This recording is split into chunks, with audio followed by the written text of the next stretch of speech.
حكمة اليوم عن الصبر بنقول فيها: قمة الصبر أن تسكت وفي قلبك جرح يتكلم، وقمة القوة أن تبتسم وفي عينيك 1000 دمعة.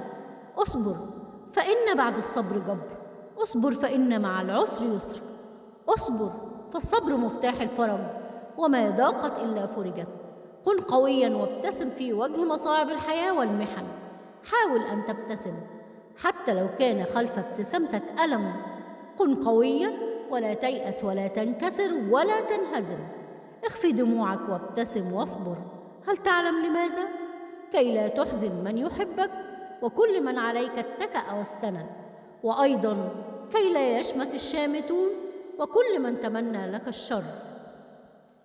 إذا عجبكم الفيديو اعملوا لايك وشير واشتركوا في قناتي حكم وأمثال منال ليصلكم كل حكمة كل جديد. شكرا لكم، سلام عليكم، تحياتي.